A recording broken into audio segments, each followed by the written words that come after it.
লাল গোলাপ শুভেচ্ছা, লাল গোলাপ শুভেচ্ছা। আজকে মোদের খুশির দিন, শুভ শুভ শুভ দিন, আজকে মোদের খুশির দিন, শুভ শুভ শুভ দিন, আজকে মোদের খুশির দিন। আজকে সত্যি কথা বলতে কি, আজকে আমাদের ঈদের দিন মনে হচ্ছে, মনে হয় চাঁদ রাত। আমাদের নেতা দেশ নায়ক তারেক রহমান বাংলাদেশে বীরের বেশে ফিরে আসছে, যাকে কুকুরের মতো তাড়িয়ে দেওয়া হয়েছিল, তিনি বীরের বেশে বাংলাদেশে আসছে। বাংলাদেশের 16 কোটি মানুষ, তার স্পন্দন আজকে এখানে হাজির হয়েছে। দেখছেন আপনারা, হাজার হাজার লোক এখানে তাকে এক পলক দেখার জন্য, তার দুটি কথা শোনার জন্য হাজির হয়েছে।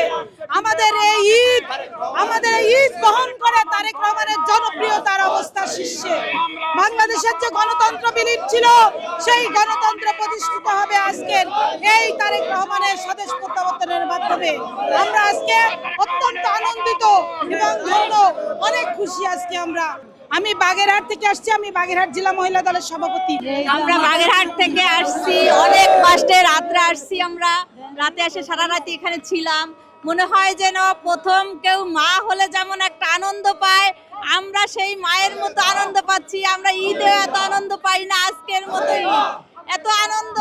আমাদের তারেক রহমান ভালো থাকুক, তাইমা রহমান ভালো থাকুক, সবাই ভালো থাকুক। জিয়া আমাদের খালেদা জিয়াকে আল্লাহ সুস্থ করে দিক, সেজন্য আমাদের মাঝে হেঁটে আসতে পারে, আমরা সেই কামনা করি। জীবনে বলতে পারবো না, ঈদের থেকে বেশি খুশি মনে হচ্ছে। ঈদও এখন আমাদের কাছে ওই রকম খুশি মনে হয় না, কারণ আমরা প্রত্যেকে মা হয়ে গেছি। তো আমাদের নেতা আসছে, তার হাতে বাংলাদেশ আবার নতুন করে জন্ম নিক এবং বাংলাদেশের স্বাধীনতা, সার্বভৌমত্ব, গণতন্ত্র সবকিছু বজায় থাকবে এই আশা করি। এবং বিএনপি সত্যিকারের একটি জনগণের দল।